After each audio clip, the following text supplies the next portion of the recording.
Namaskar, bhaiyo behno, and welcome all. Today I have very, very special guest and a very different topic.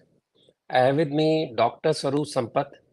I put doctor before the name because otherwise you just imagine some effervescent lady who laughs and who makes everybody laugh, but that's more to her than what we think. Dr. Swaroop Sampat is a PhD in education. She's a DLIT, and what we saw is only very small part of life. Very few people have moved from one field to the other field so smoothly and so effortlessly and without any hoo-ha that people don't realize what kind of work she has done in education. She's part of NEP team. She's part of many other education boards. She has gone and done many things, many things and experiments in her education field that you'll be surprised. But today my topic is a very specific book she has written. It's called Play, Practice, Pursue. This is a book about 10 bagless days that the new education policy has talked about. So the education policy says that those 10 days, the children should not carry any bag. They should enjoy themselves with something different from what they normally study. In short, that's what it is. But as a very starting point, and in fact, she just told me she has written an essay on Democracy Cafe, where I was also present once, which is again an experiment she did. So the I think actually Swaroop ji, you never acted in Ji Hai Zindagi. I think you just lived your own character. Thank you. Pehle to namaste and thank you for wonderful introduction. That's really nice of you. Thank you so much. To begin with, Swaroop ji, you have in your book quoted that the ancient philosophies, both Greek and Asian, support a holistic vision of education. Education for the whole person. Education for the ancients was not limited to the intellect, but also engaged body, mind, and spirit. And this Yes, is, I think, what the new education policy is trying to do. So you want true. to elaborate on this? What a lovely point you've picked up. I think it's great. So the point is that pehle to it was just IQ, IQ, IQ, intelligence quotient. Yeah. And then, slowly they started realizing EQ, that's the emotional quotient. But I still feel that, and that's what we're talking about in this book, and what you just quoted is the whole person is not just intelligence and emotion. There is a thing called SQ, that's the social quotient. There is something called the PQ, that's the physical quotient, the body. Then there is something which is so important, which is called the SPQ, which I call the SPQ. That's the Mm-hmm. spiritual quotient. And finally, a very, very important thing called the aesthetic quotient. And I think when it's all together, that's what the human being is. The national education policy does talk about holistic, only it brings it a very later on in the chapters, it brings it in higher education. I brought it, much forward into schools. Another thing is that sadly they talk of ethics and moral, missing out on spiritual. I think spiritual quotient is very, very important. And that is what's the big idea in this book. Life skills, spiritual quotient, and aesthetics. At this point, I'll just take one more minute of your time and talk about aesthetics. हम जब art school वगैरह में पढ़ते हैं, we don't learn it in school, but in higher education, when we are learning in art school, we're learning Western aesthetics.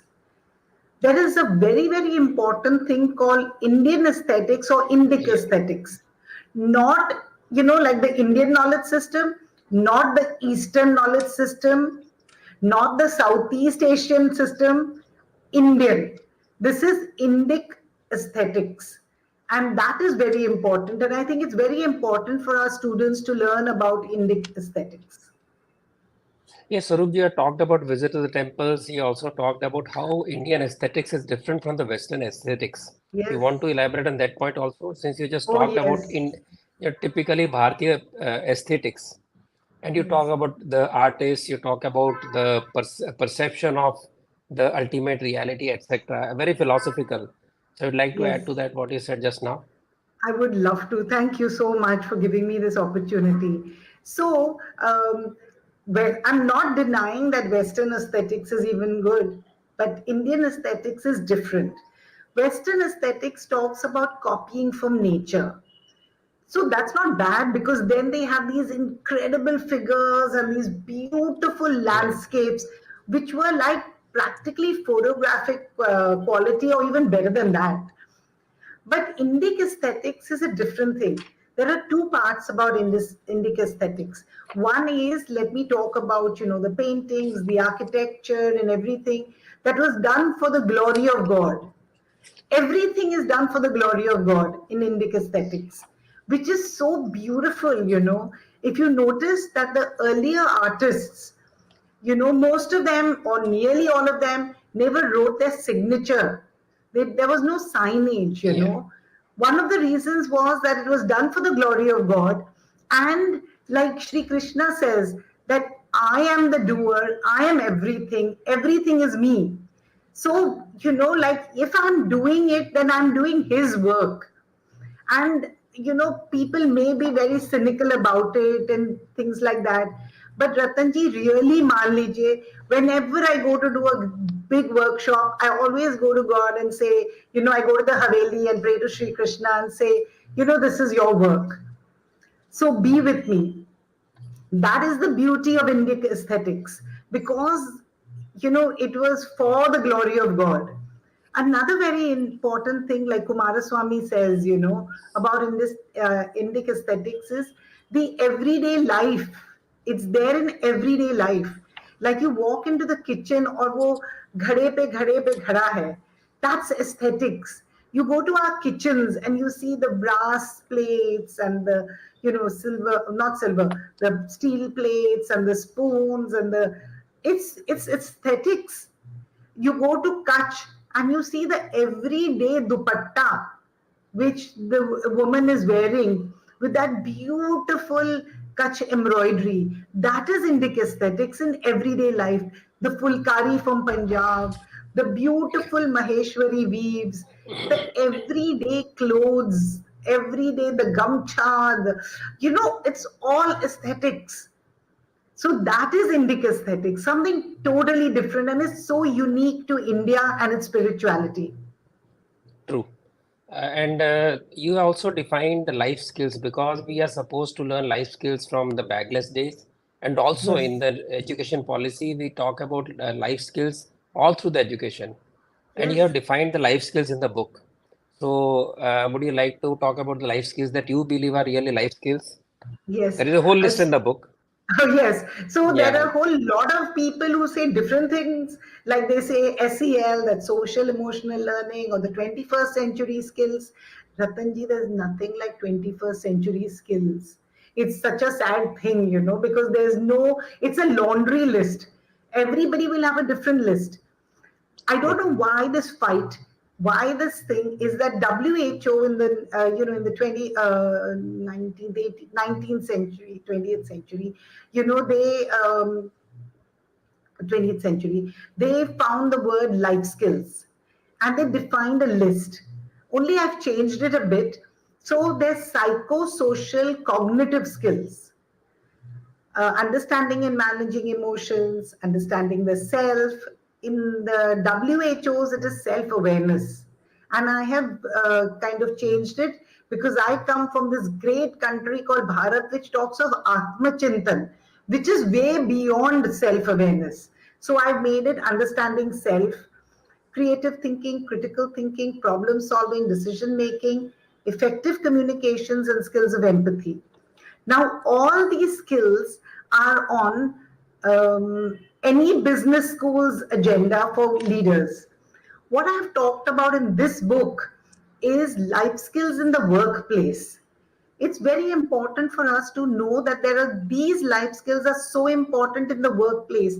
People say soft skills and just discard it as not important, but these are the skills that will make or break your business career or your business. Because you see, we have this program called skill building. It's not doing so well because it doesn't have this beautiful element of life skills.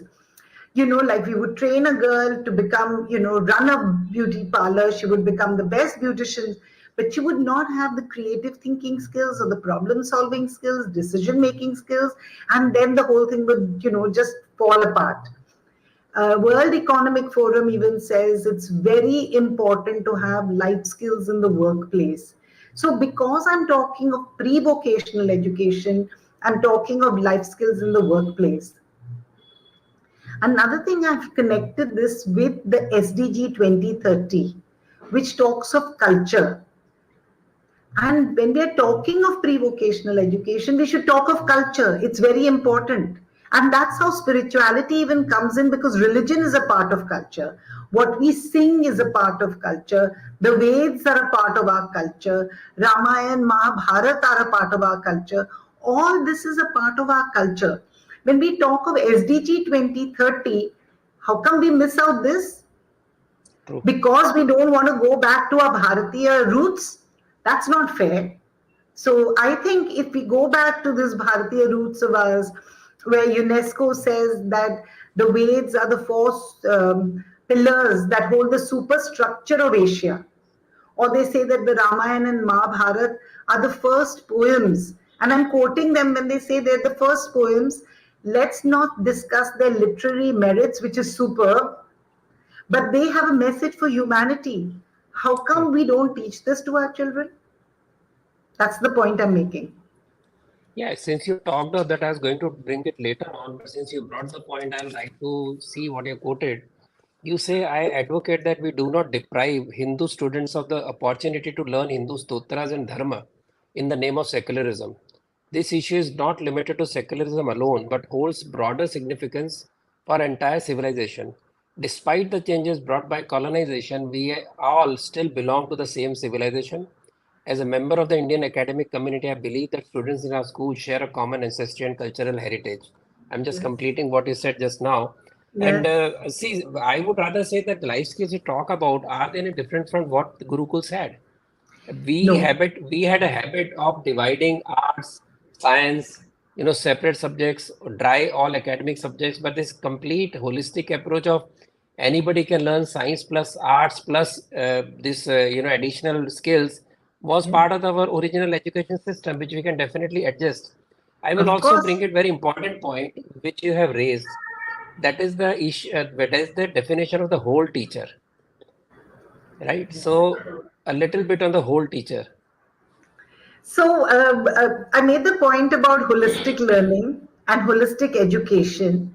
Now, to teach that, we need a whole teacher, a teacher who's caring, a teacher who's loving, a teacher who's compassionate, a teacher who's empathetic, a teacher who believes that education can be and should be fun.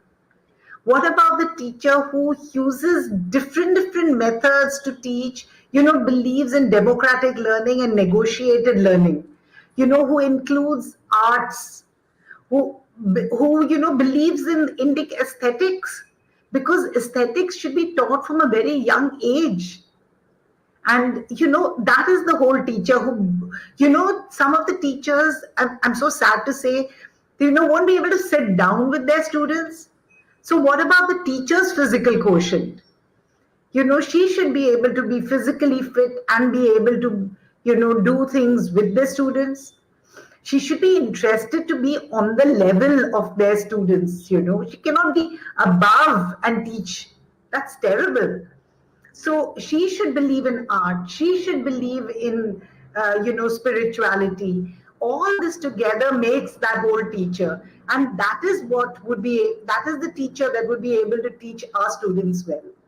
True. And since you talked about the Gurukul, that is what the Gurukul teachers were like. Yoga करते थे, स्तोत्र बोलते थे. They were doing physics, chemistry, science, geography, everything together, because it's all whole, it's all together. You cannot separate it, and should not. Right. One thing which I liked very much, which is my theme always when you talk of education, is about primary education, the importance of primary education. Unfortunately, in our country, we have always been focusing on the higher education. There is a time when all the big scientists came from municipal schools, from village schools, and they had wonderful education, or they tried to get maximum what was given. Teachers were giving education, Yeah, but somewhere down the line, the focus has gone to higher education. But if the material getting into higher education is poor quality, what kind of higher education can you give? So your stress on primary education is highly appreciated because this is where the life skills and all these things come up. And high quality education, unless we have good high quality primary education, all else we create robots. We create good, good English speaking or Hindi speaking people, good science, person who knows the science, who has done MBA, but doesn't have that, typical human touch or a typical exactly. depth of knowledge which comes from the primary education. So you want to Exactly. elaborate on that? Oh, yes, and you said it so well, Ratanji. That's exactly what we've been, like when I also work in higher education, as you know, and when I meet teachers of higher education and all that, I tell them, you're being very unfair. You should support primary schools too, because that's where the students are coming from. Sometimes when I'm helping them do their master theses, I have such a problem because they cannot write in any language correctly. They cannot, English is bad, Hindi is bad, Gujarati is bad because I was working in Gujarat. That's why I'm saying Gujarati is bad. But Swaroop ji, when language is taught in terms of answer any one of the four, right? When you Yeah, say exactly. choose, and there is no essay, there is no comprehension, there is no beauty of language. When you end it up as purely grammatical choice of A, B, C, D, where is the language? Exactly. So that's what happens. Besides, they're not learned to think. And, whatever anybody says, creative thinking and critical thinking are skills. And skills means they have to be practiced. So you need to start practicing them from Balwadi and Anganwadis. That's when it all starts. You just start from there. I would like to just take a little different posture to this. Is, people say, okay, by seventh standard, by the time you're 7 year old, your brain is formed and all that. Nahi, nahi, abhi to there's plasticity of the brain. So, we can go on developing, we can just go on and on developing. But we need to be taught at that age. We need, but this one thing I must say, that with this government, the national education policy has brought in art integrated studies, has included all the subjects together at least till the eighth standard, which is going to make a difference. It's going to be very difficult, but it's going to happen. So I'm praying and hoping that we go back to the old system, 75, 77 years to break, not 77, I will say, because we started this procedure like, say, 3 years back, say 74, 75 years to realize that the system was bad, that the British actually fooled us, and just ruined what we had. I think it's like very silly of us. We should have done this much faster. But at least der aaye, durast aaye. I see great hope in the National Education Policy 2020. See, many people who heard the conversation so far would believe that Swaroop ji only talk of aesthetics, arts, humanities. She doesn't talk of science.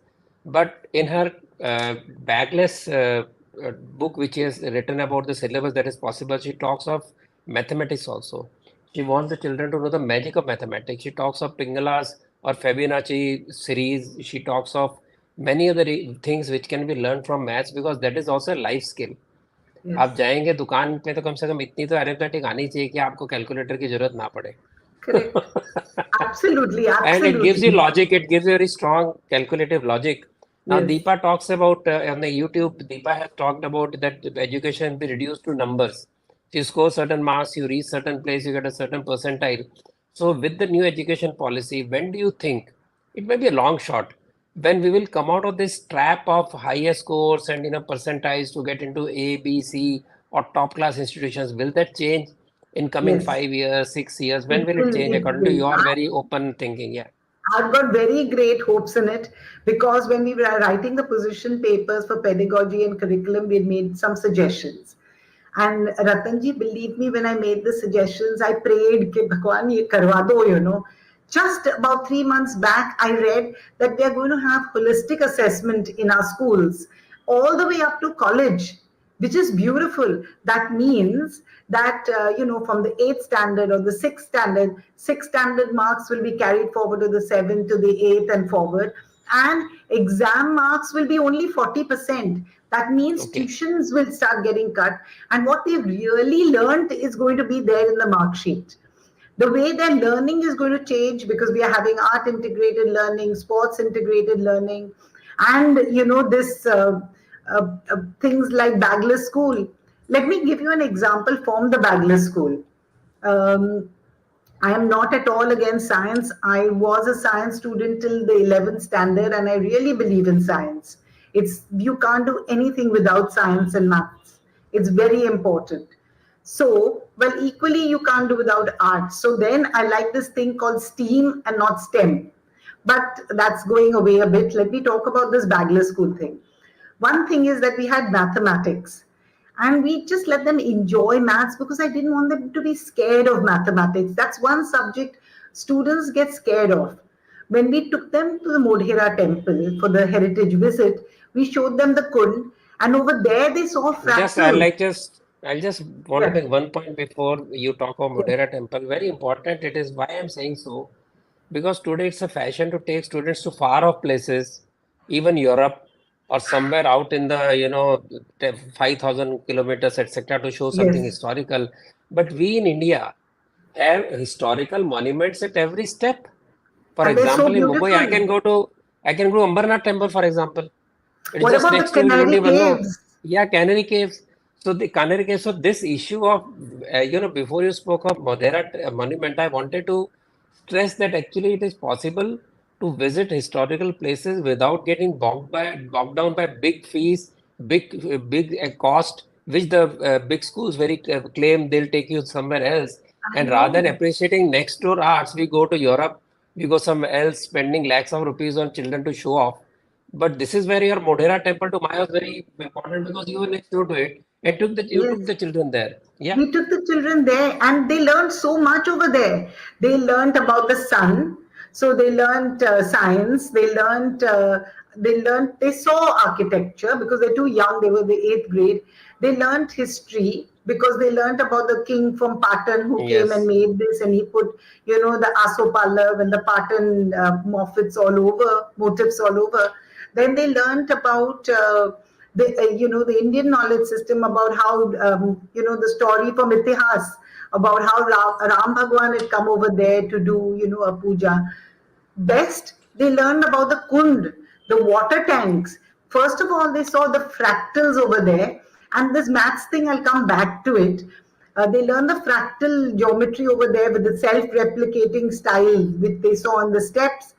They learned about water preservation. That king years back had thought about it, and in the the dry season, the whole village had water from the Kund. And because of all the kunds that are there in temples in Gujarat, those areas, the water level has come up. And this is what you're learning in environment studies. Well, you could learn it better right, when you went to these places. Besides, we had given all the 92 students a ball of clay, and they made it into what we call rotla in Gujarati, the thick chapati or the roti, and they did this design on it. And they had fun learning outside. So when right. you do learning outside or you do bagless, don't think it's not learning. I'll just take a minute of yours and go back to mathematics. If you remember, I'm sure you will because I know you read this book really well. Uh, there's a lesson on soap making. Well, in Yeah, soap making, they had to do exact measurements because they made cold soap. So if they did not measure the soap well, the soap wouldn't have hardened and formed well, when they use the ingredients. So this is better than laboratory learning. This is experiential learning of maths and science. While they made this thing in the stitching class, they had to measure the material before they cut it. All of that was mathematics. I think that's a great way of learning, don't you? yeah. In fact, you have also talked of block printing. You have talked about Yes. photography, Yes. and you have talked about pottery also. So all Yes. these things basically make you feel you touch, design, your mathematical mind, your intellectual mind, also your artistic mind. I think all this put together And the come there, science was also touched when they did that Gaia Dharit Sajeev Kheti, when they right? made the pesticide that was, organic, and they made fertilizers which were Hmm. organic.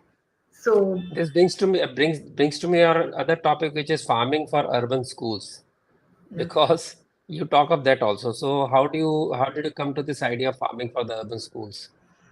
So, in the, like when I began the book, and the reason I did this was because of my rural children.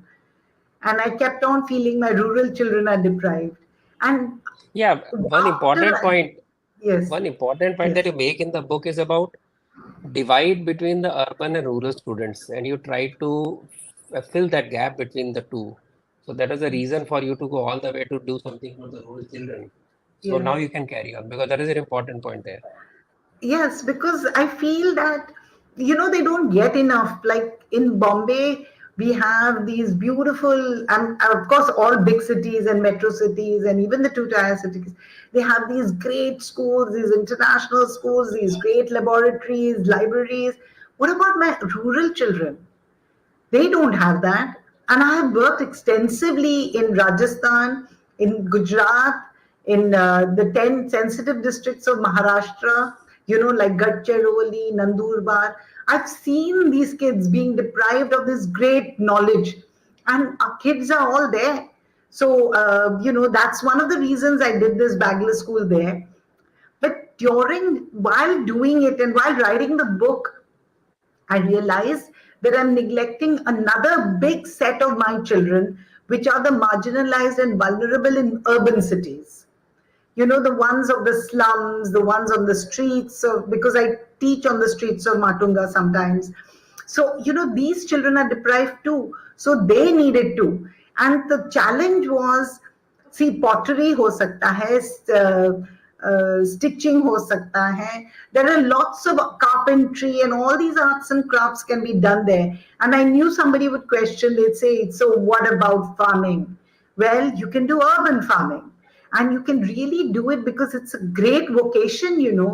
Because now we have the wall gardens, the vertical gardens.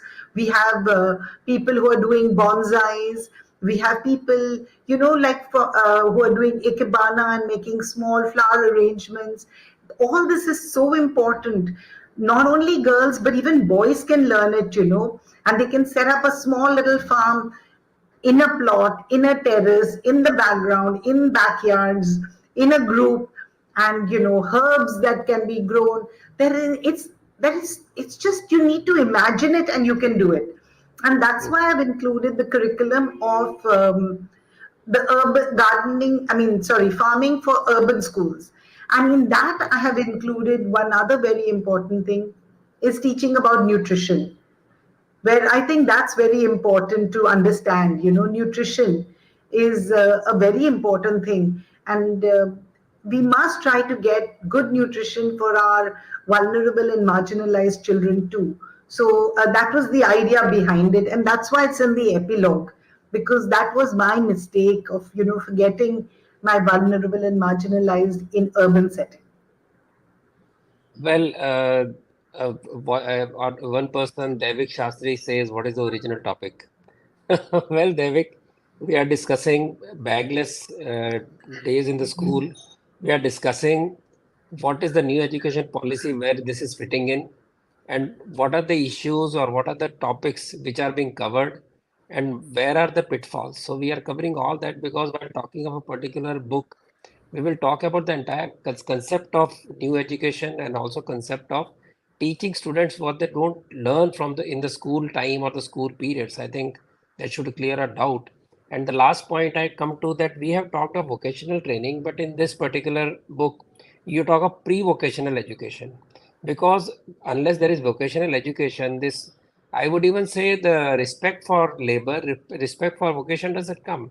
We have limited ourselves so much to very few professions, to very few branches of knowledge that you don't go back to very important part where a student, where a person at any stage of life can earn and make his own or her own vocation. So I would like to for you to talk a little about pre-vocational education and how it then complements the vocational education. Yes.